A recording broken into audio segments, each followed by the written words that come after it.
Hi, it's Fias Taro. Hello, Taurus Placements. This is your situation. Titingnan natin. Okay, sa mga connect ninyo and kung ano bang outcome, kung ano bang meron, kalalabasan bago mag-end ang May. Okay? So, yeah, before tayo mag-start, kung hindi ka pa nakakapag-subscribe, please do subscribe and hit the notification bell para lagi po tayo maging updated sa mga mangyayari pa lang. And syempre, kung may tanong pagdating po sa private reading, just message me sa akin pong FB page for more info. Ganun rin po pagdating po sa ating mga items, okay? So, meron tayong protection from evil eye, ring, bracelet, and necklace. And syempre, meron din tayo about sa love. Oo, yung mga gustong ma-fix, kung ano ba yung meron, kung ano ba yung mga issue, conflicts, no? Pagdating sa mga kakonect ninyo. And ipoprovide niya yung kailangan talaga pagdating sa situation mo, sa situation ninyo. Okay? And syempre, si granter, yung taga-grant ng minamanifest. Okay? Ang taga-pagbigay ng surprises. And yung ating pang-cord cut. Yes, it's all available. So, Taurus, let's see what's your situation right now. Okay. Situation with your person. Ano bang meron? Anong kailangan mong malaman? Tingnan natin. Taurus. Anong situation nyo? Okay, the moon in reversed. Bakit? Could be Pisces. May nag-end. Somebody is parang na-trauma na dito. Meron dito nag-iisip na parang binabackstab siya or parang ginagawan siya ng masama. This is like somebody who is sabihin natin hindi rin na makatulog ng may peace of mind. Hindi ka na makatulog pagdating sa situation ninyo.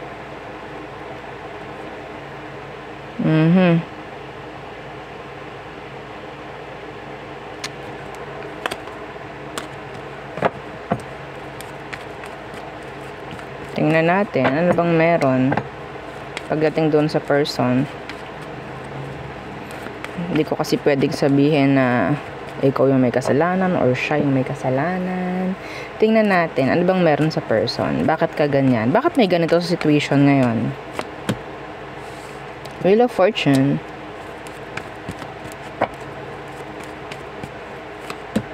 The Queen of Swords.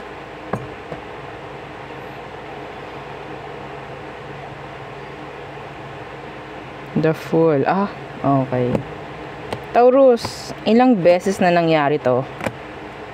Yun ang tanong ko sa'yo. Ilang beses nang nangyari to? Kasi parang ang dami na. Okay? Sinasabi rito na dapat hindi ka na daw naive sa situation ninyo sa ngayon. Dapat daw this time, matapang ka nang gumawa ng desisyon pagdating sa sarili mo.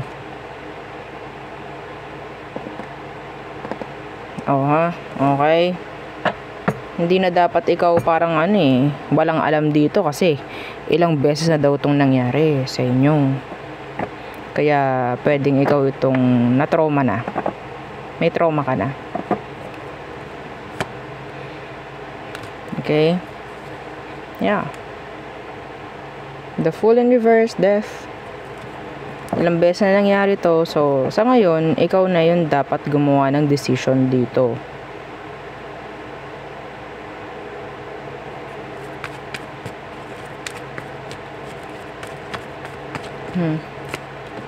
Again, Death. Could be Scorpio.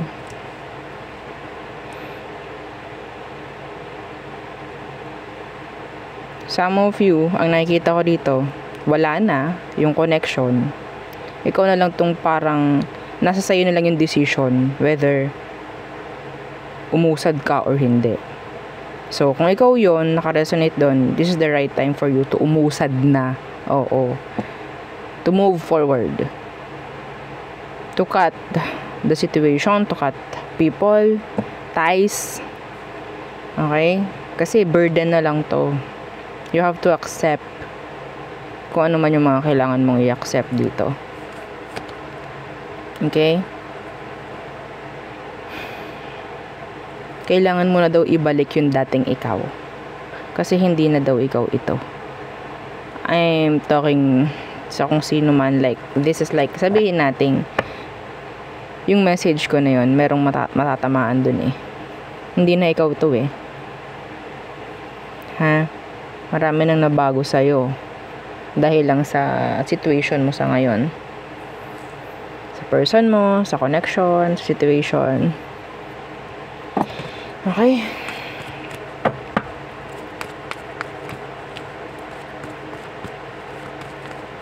So, sinasabi rito na pwedeng yung person mo is umalis na talaga, wala na.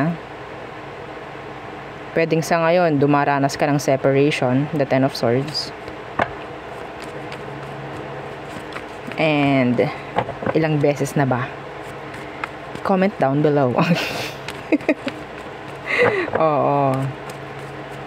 Okay.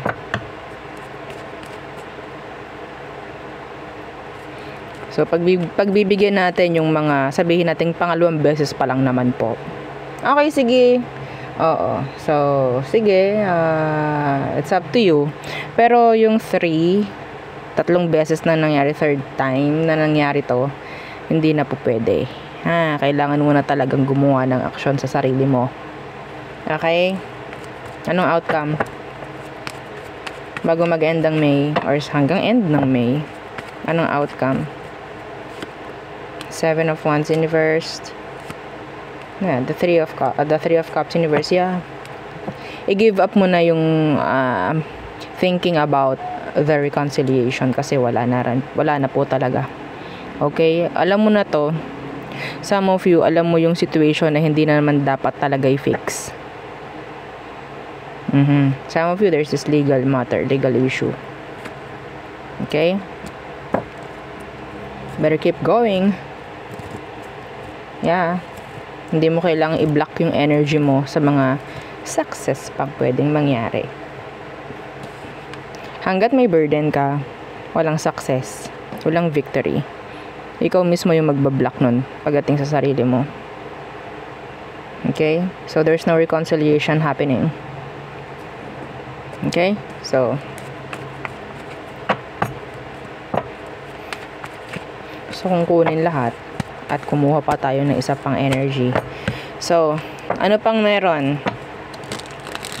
Pagdating sa mga Taurus, okay, connection ninyo, anong meron? So, I think that's sabihin natin magsilbing closure for some of you. Okay, magsilbing closure or answer. If you're looking for one, okay? So, let's see, ano pa ang situation ninyo? Ano bang situation nandyan? Okay, naroon ka, Taurus, when it comes to your kakonek. Eight of Pentacles in reverse. Something is not working out. Eight of Pentacles in reverse. The Six of Wands. Kahit anong gawin, no? Walang mangyari. Somebody is over, sabihin natin, too self-centered. Self-centered. Yeah, kahit anong mangyari, walang maganap. Gusto ng success, gusto ng sabihin nating balance, no? Equal give and take. Pero wala eh. Somebody is too tired na pagdating sa situation. Kaka-provide ng something, kakabigay kung ano man ang kailangan ng isa. Kumusta ka, Taurus? Kumusta? Oo. So, ano bang meron sa person mo? Okay, the Lovers. So, pwedeng ka-connect mo pa rin siya hanggang ngayon. The King of Cups. Oh, you love them. You love the person, aren't you? Kaya pala. Kaya! Bakit po kayo nasigaw? Wala. Hindi ko rin alam. Para marinig mo. O, diba? Para magising ka. Hindi mo pwedeng palagi na lang ikaw yung mag-fix kasi lang gusto mo lang yung tao or sabihin nating love mo yung tao kaya everything pwede mong gawin for them.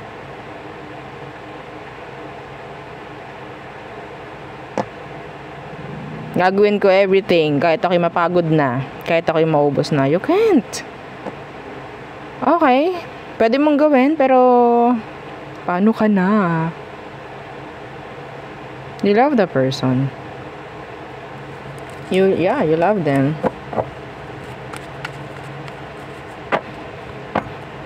You see them as the King of Cups. You see them as somebody na pwedeng nakakapag sabihin nating bigay ng same energy as you. Pero hindi ko nakikita yon dito. Let's see the King of Cups. The Six of Pentacles. This is one-sided. Okay, the Three of Pentacles in reverse. Wag mo ngang gawing bulag yung sarili mo. This is bare minimum. Wag mong ang tawag dyan,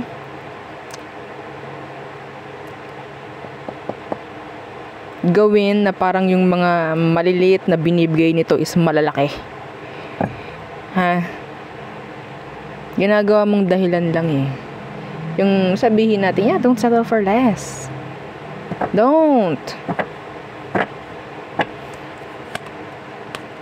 settle for less. Some of you, yung energy na nakikita ko, sabihin natin, tumatakbo yung connection nyo sa pera. Benefits. Without that, there's nothing.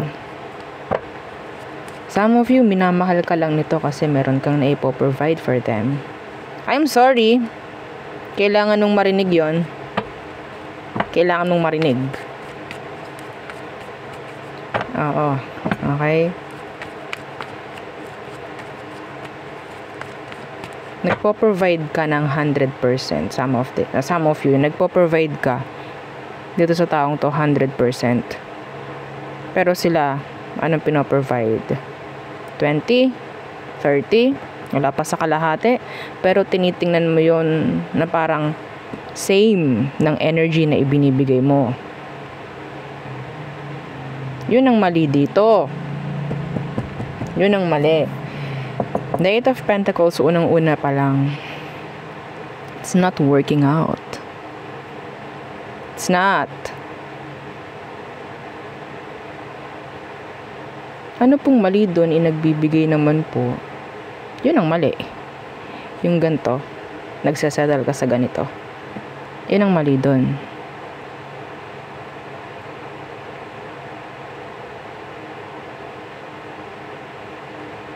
Okay. Hindi ko ma-pinpoint. Hindi ko maipaintindi sa inyo yung gustong sabihin ng cards. Kasi, I don't know, some of you, sarado talaga. Or sabihin nating sinasarado mo talaga yung pag-intindi mo sa dapat intindihin.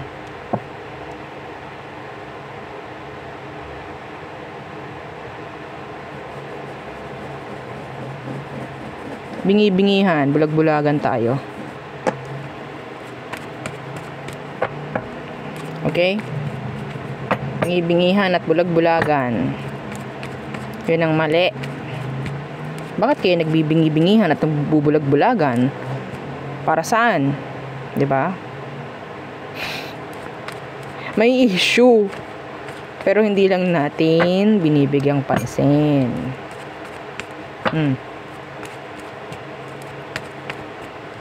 Ano magiging ganap? Anong next action nitong taong to sa'yo, Taurus?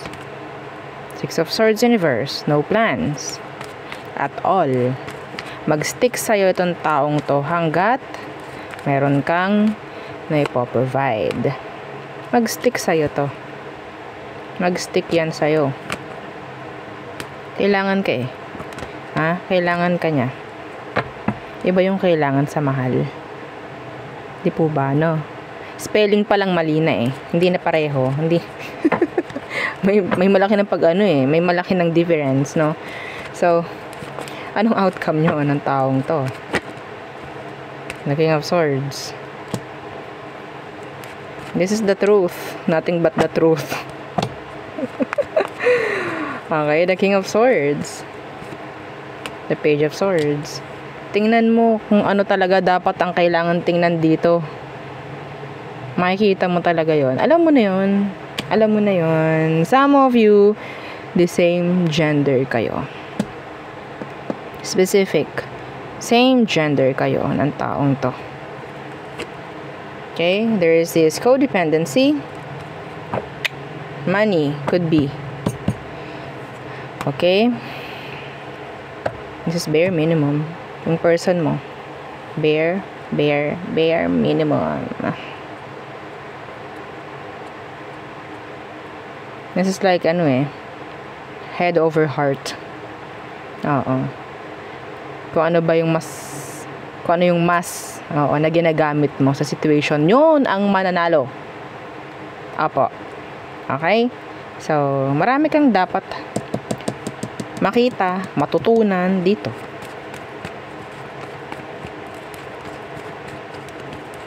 Meron kang mga napapansin, don't you? Aren't you?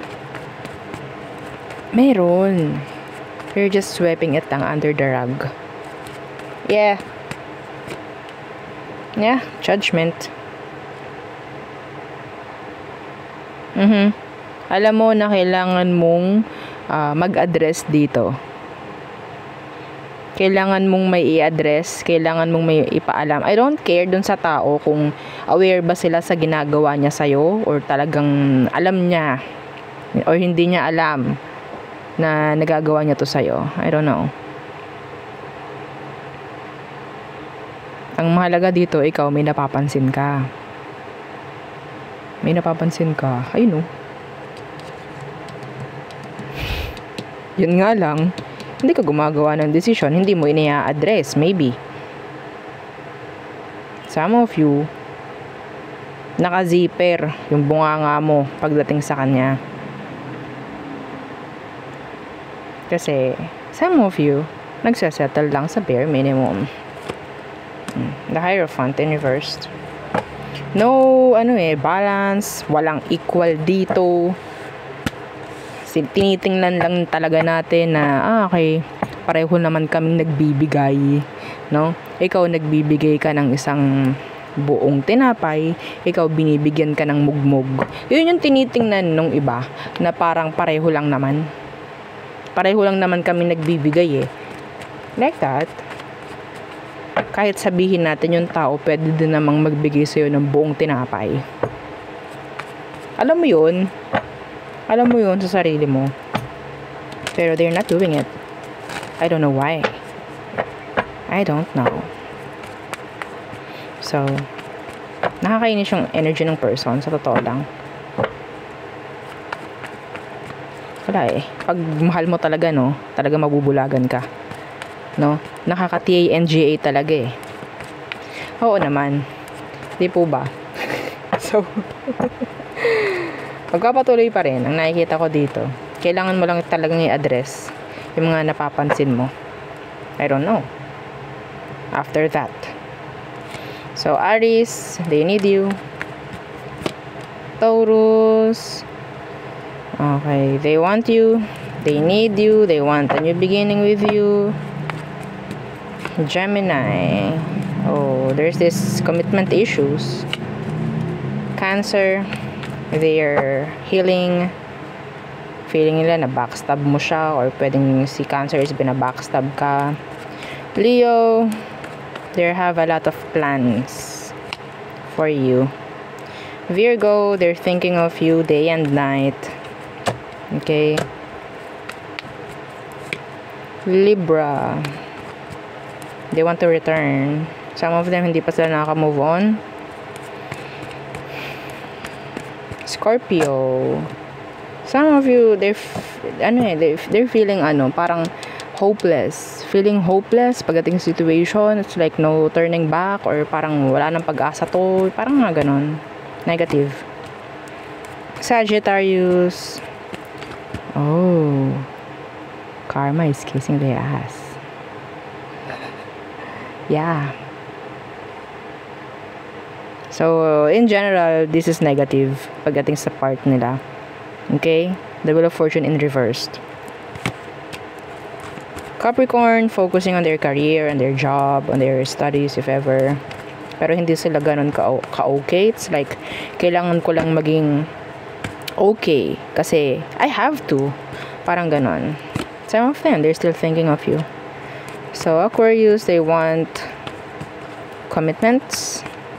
They need you, actually. So, Pisces, they're holding back. Okay.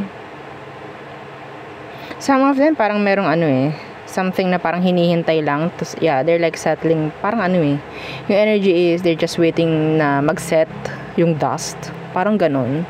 And then, tsaka siya gagawa ng action towards you. Something like that. Okay? Parang pinapalamig lang niya muna yung situation. Itong si Pisces.